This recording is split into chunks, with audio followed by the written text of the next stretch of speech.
मुझे जो पता है, ये पता है कि 5,25,000 रुपए की नीलामी इस बार हुई है।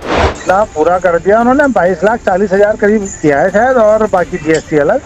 डबल इंजन की धामी सरकार में भ्रष्ट अधिकारियों का बोलबाला, अपनी जेबें गर्म करने को सरकारी तिजोरी में डाल रहे डाका। अटरिया मेले का ठेका 27 लाख की जगह 5 लाख में निपटाया।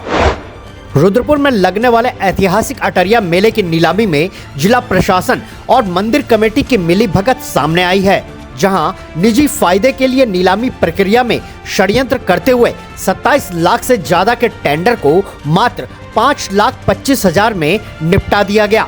मीडिया में मामला खुलने पर जिला प्रशासन ने ठेकेदार को बकाया रकम का चेक लेते हुए मामले को रफा दफा कर दिया। आरटीआई कार्यकर्ता राम बाबू के अनुसार रुद्रपुर के अटरिया मेले के दौरान मंदिर परिसर में 1 दर्जन दुकानें लगती हैं और मंदिर के पास ही सरकारी भूमि पर मेले का आयोजन होता है। सालों से लगने वाले मेले में मेला कमेटी एवं मंदिर प्रबंधन के लोग आपस में मिलीभगत कर मंदिर परिषद की आय को हड़पते चले आ रहे थे, जिसके संबंध में उन्होंने साल 2023 में तत्कालीन जिलाधिकारी से शिकायत की थी, जिसके बाद डीएम के आदेश पर पहली बार अटरिया मेले की नीलामी साल 2023 में 26,20,000 रुपए में संपन्न हुई। इसके बाद साल 2024 में बिना नीलामी के ही एसडीएम रुद्रपुर के निर्देशन में तहसीलदार द्वारा मंदिर एवं मेला कमेटी से 27,20,000 रुपए वसूले गए, जिससे सरकार को अच्छा खासा राजस्व प्राप्त हुआ। लेकिन इस साल 2025 में मंदिर एवं मेला कमेटी के पदाधिकारियों ने राजस्व विभाग के अधिकारियों एवं कर्मचारियों से मिलीभगत कर नीलामी की वास्तविक धनराशि को बढ़ाने के बजाय इसे मात्र 5,25,000 रुपए में स्वीकृत करवा दिया, जिससे सरकार को 22 लाख रुपए से अधिक का राजस्व नुकसान होने का अनुमान है। 2023 में मेरे को जानकारी मिलने पर कि ये मेला सरकार की जमीन पर हो रहा है और इससे जो अर्निंग हो रही है, उस अर्निंग को मेला कमेटी और मंदिर कमेटी के लोग आपस में बंदरबाट करते आ रहे हैं, जो कि सरकार के खाते में जानी चाहिए थी, वो अपने निजी स्वार्थों में इस्तेमाल हो रही है। इसको लेकर मेरे द्वारा वर्ष 2023 में तत्कालीन जिलाधिकारी महोदय, मंडलायुक्त महोदय एवं शासन के उच्च अधिकारियों के समक्ष लिखित शिकायत प्रेषित की गई, जिसका संज्ञान लेकर तत्कालीन जिलाधिकारी महोदय द्वारा वर्ष 2023 में पहली बार नीलामी कराई गई और पहली नीलामी में सरकार को 26,20,000 रुपए का रेवेन्यू प्राप्त हुआ।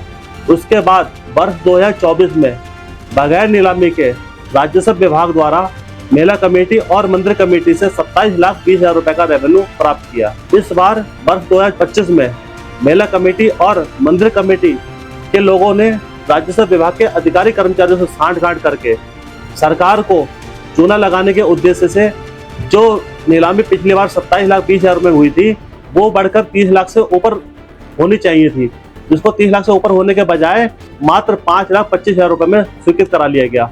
एक तरफ तो राज्य सरकार रेवेन्यू बढ़ाने के लिए अटक प्रयास कर रही है, तो उत्तराखंड का पहला ऐसा शहर है जहाँ पे सरकार को 22 लाख रुपए से ज्यादा का चूना लगा दिया गया है। 5 अप्रैल 2025 से मेले सुचारू है। आज 13 अप्रैल 2025 यानी कि 1 हफ्ता व्यतीत हो चुका है।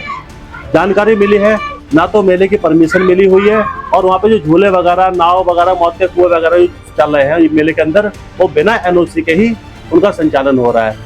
बहुत घोर लापरवाही है। अगर इस मेले में कोई हादसा हो जाता है और कोई जनहानि होती है तो उसका जिम्मेदार कौन रहेगा?